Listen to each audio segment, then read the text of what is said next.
of Green Gables by Lucy Maud Montgomery. Read by Annie D. Chapter 9. Mrs. Rachel Lynde is properly horrified. Anne had been a fortnight at Green Gables before Mrs. Lynde arrived to inspect her. Mrs. Rachel, to do her justice, was not to blame for this. A severe and unseasonable attack of grippe had confined that good lady to her house ever since the occasion of her last visit to Green Gables. Mrs. Rachel was not often sick and had a well-defined contempt for people who were, but grippe, she asserted, was like no other illness on earth, and could only be interpreted as one of the special visitations of Providence. As soon as her doctor allowed her to put her foot out of doors, she hurried up to Green Gables, bursting with curiosity to see Matthew and Marilla's orphan, concerning whom all sorts of stories and suppositions have gone abroad in Avonlea. Anne had made good use of every waking moment of that fortnight. Already she was acquainted with every tree and shrub about the place. She had discovered that a lane opened out below the apple orchard and ran up through a belt of woodland, and she had explored it to its furthest end in all its delicious vagaries of brook and bridge, fir, coppice, and wild cherry arch, corners thick with fern, and branching byways of maple and mountain ash. She had made friends with the springing down in the hollow, that wonderful, deep, clear, icy cold spring. It was set about with smooth red sandstones and rimmed in by great palm-like clumps of water fern, and beyond it was a log bridge over the brook. That bridge led Anne's dancing feet over a wooded hill beyond, where perpetual twilight reigned under the straight, thick-growing firs and spruces. The only flowers were the myriads of delicate June bells, those shyest and sweetest of woodland blooms, and a few pale, aerial star-flowers, like the spirits of last year's blossoms. Gossamers glimmered like threads of silver among the trees, and the fir boughs entasseled seemed to utter friendly speech. All these raptured voyages of exploration were made in the odd half-hours which she was allowed for play, and Anne talked Matthew and Marilla half-deaf over her discoveries. Not that Matthew complained, to be sure. He listened to it all with a wordless smile of enjoyment on his face. Marilla permitted the chatter until she found herself becoming too interested in it, whereupon she always promptly quenched Anne with a curt command to hold her tongue. Anne was out in the orchard when Mrs. Rachel came, wandering at her own sweet will through the lush, tremulous grasses splashed with ruddy evening sunshine, so that good lady had an excellent chance to talk her illness fully over, describing every ache and pulse beat with such evident enjoyment that Marilla thought even grippe must bring its compensations. When details were exhausted, Mrs. Rachel introduced the real reason of her call. "I've been hearing some surprising things about you and Matthew." "I don't suppose you are any more surprised than I am myself," said Marilla. "I'm getting over my surprise now." "It was too bad there was such a mistake," said Mrs. Rachel sympathetically. "Couldn't you have sent her back?" "I suppose we could, but we decided not to. Matthew took a fancy to her, and I must say I like her myself, although I admit she has her faults. The house seems a different place already. She's a real bright little thing." Marilla said more than she had intended to say when she began, for she read disapproval in Mrs. Rachel's expression. "It's a great responsibility you've taken on yourself," said the lady gloomily, "especially when you've never had any experience with children. You don't know much about her, or her real disposition, I suppose. and there's no guessing how a child like that will turn out. But I don't want to discourage you, I'm sure, Marilla." "I'm not feeling discouraged," was Marilla's dry response. "When I make up my mind to do a thing, it stays made up. I suppose you'd like to see Anne. I'll call her in." Anne came running in presently, her face sparkling with the delight of her orchard rovings, but abashed at finding the delight herself in the unexpected presence of a stranger. She halted confusedly inside the door.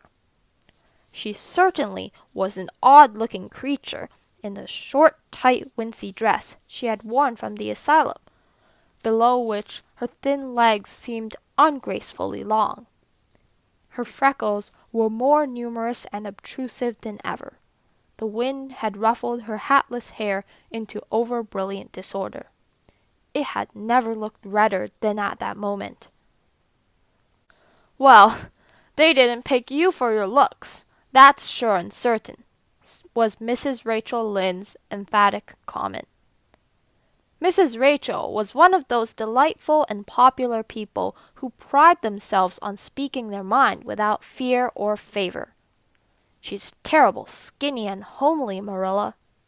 Come here, child, and let me have a look at you. Lawful heart, did anyone ever see such freckles? And hair as red as carrots. Come here, child, I say." Anne came there, but not exactly as Mrs. Rachel expected. With one bound she crossed the kitchen floor and stood before Miss Rachel, her face scarlet with anger, her lips quivering, and her whole slender form trembling from head to toe.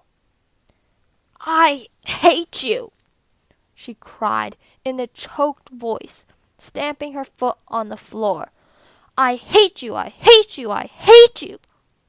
A louder stamp with each assertion of hatred. "How dare you call me skinny and ugly? How dare you say I'm freckled and red-headed? You are a rude, impolite, unfeeling woman." "Anne!" exclaimed Marilla in consternation. But Anne continued to face Mrs. Rachel undauntedly, head up, eyes blazing, hands clenched, passionate indignation exhaling from her like an atmosphere. "How dare you say such things about me?" she repeated vehemently. "How would you like to have such things said about you? How would you like to be told that you are fat and clumsy and probably hadn't a spark of imagination in you? I don't care if I do hurt your feelings by saying so. I hope I hurt them.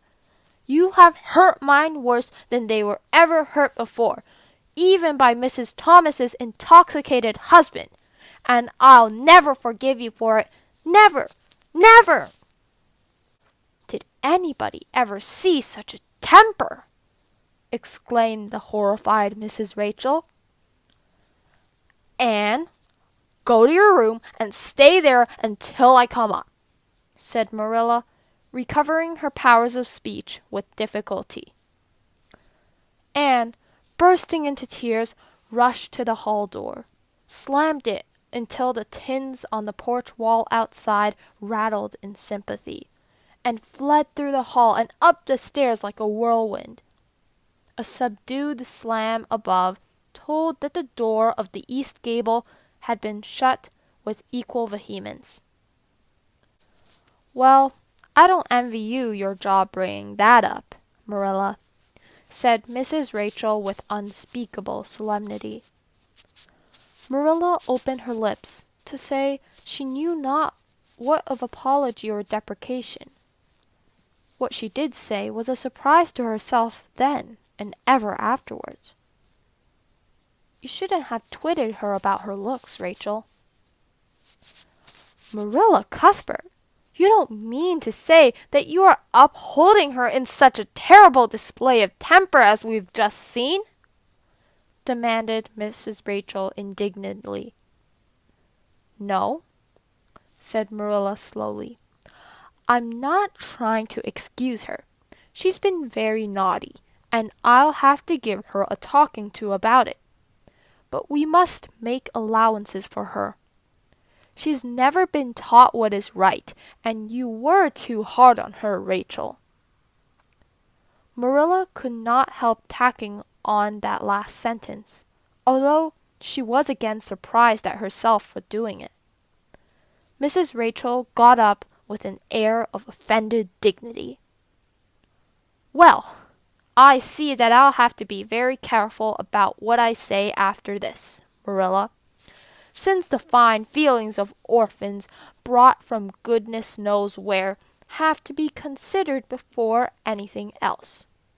Oh, no, I'm not vexed. Don't worry yourself. I'm too sorry for you to leave any room for anger in my mind. You'll have your own troubles with that child. But if you'll take my advice, which I suppose you won't do, although I've brought up 10 children and buried 2, you'll do that talking to you mention with a fair-sized birch switch. I should think that would be the most effective language for that kind of a child. Her temper matches her hair, I guess. Well, good evening, Marilla. I hope you'll come down to see me often as usual. But you can't expect me to visit here again in a hurry, if I'm liable to be flown at and insulted in such a fashion. It's something new in my experience." Whereat Mrs. Rachel swept out and away. If a fat woman who always waddled could be said to swept away. Whereat Mrs. Rachel swept out and away. If a fat woman who always waddled could be said to sweep away. And Marilla, with a very solemn face, betook herself to the east gable. On the way upstairs, she pondered uneasily as to what she ought to do. She felt no little dismay over the scene that had just been enacted. How unfortunate that Anne should have displayed such temper before Mrs. Rachel Lynde, of all people. Then Marilla suddenly became aware of an uncomfortable and rebuking consciousness that she felt more humiliation over this than sorrow over the discovery of such a serious defect in Anne's disposition. And how was she to punish her?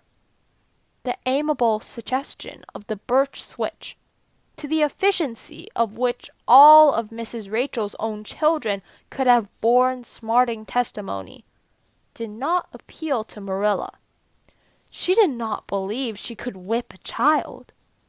No, some other method of punishment must be found to bring Anne to a proper realization of the enormity of her offense. Marilla found Anne face downward on her bed, crying bitterly, quite oblivious of muddy boots on a clean counterpane. "Anne," she said, not ungently. No answer. "Anne," with greater severity, "get off that bed this minute and listen to what I have to say to you." Anne squirmed off the bed and sat rigidly on a chair beside it, her face swollen and tear-stained, and her eyes fixed stubbornly on the floor. "This is a nice way for you to behave, Anne. Aren't you ashamed of yourself?" "She hadn't any right to call me ugly and red-headed," retorted Anne, evasive and defiant. "You hadn't any right to fly into such a fury and talk the way you did to her, Anne. I was ashamed of you, thoroughly ashamed of you. I wanted you to behave nicely to Mrs. Lynde, and instead of that you have disgraced me. I'm sure I don't know why you should lose your temper like that just because Mrs. Lynde said you were red-haired and homely. You say it yourself often enough." "Oh, but there's such a difference between saying a thing yourself and hearing other people say it," wailed Anne. "You may know a thing is so, but you can't help hoping other people don't quite think it is. I suppose you think I have an awful temper, but I couldn't help it. When she said those things, something just rose right up in me and choked me. I had to fly out at her." "Well, you made a fine exhibition of yourself, I must say. Mrs. Lynde will have a nice story to tell about you everywhere, and she'll tell it too. It was a dreadful thing for you to just lose your temper like that, Anne. Just imagine how you would feel if somebody told you to your face that you were skinny and ugly," pleaded Anne tearfully. An old remembrance suddenly rose up before Marilla. She had been a very small child when she had heard one aunt say of her to another, "What a pity she is, such a dark, homely little thing." Marilla was every day of 50 before the sting had got out of that memory. I don't say that I think Mrs. Lynde was exactly right in saying what she did to you, Anne, she admitted in a softer tone. "Rachel is too outspoken. But that is no excuse for such behavior on your part. She was a stranger and an elderly person and my visitor. All three very good reasons why you should have been respectful to her. You were rude and saucy and—" Marilla had a saving inspiration of punishment. "You must go to her and tell her you are very sorry for your bad temper and ask her to forgive you." "I can never do that," said Anne determinedly and darkly. "You can punish me in any way you like, Marilla. You can shut me up in a dark, damp dungeon inhabited by snakes and toads and feed me only on bread and water, and I shall not complain. But I cannot ask Mrs. Lynde to forgive me." "We're not in the habit of shutting people up in dark, damp dungeons," said Marilla dryly, "especially as they're rather scarce in Avonlea. But apologize to Mrs. Lynde you must and shall, and you'll stay here in your room until you can tell me you're willing to do it." "I shall have to stay here forever then," said Anne mournfully, "because I can't tell Mrs. Lynde I'm sorry I said those things to her. How can I? I'm not sorry. I'm sorry I vexed you, but I'm glad I told her just what I did. It was a great satisfaction. I can't say I'm sorry when I'm not, can I? I can't even imagine I'm sorry." "Perhaps your imagination will be in better working order by the morning," said Marilla, rising to depart. "You'll have the night to think over your conduct in and come to a better frame of mind. You said you would try to be a very good girl if we kept you at Green Gables, but I must say it hasn't seemed very much like it this evening." Leaving this Parthian shaft to rankle in Anne's stormy bosom, Marilla descended to the kitchen, grievously troubled in mind and vexed in soul. She was as angry with herself as with Anne, because whenever she recalled Mrs. Rachel's dumbfounded countenance, her lips twitched with amusement, and she felt a most reprehensible desire to laugh.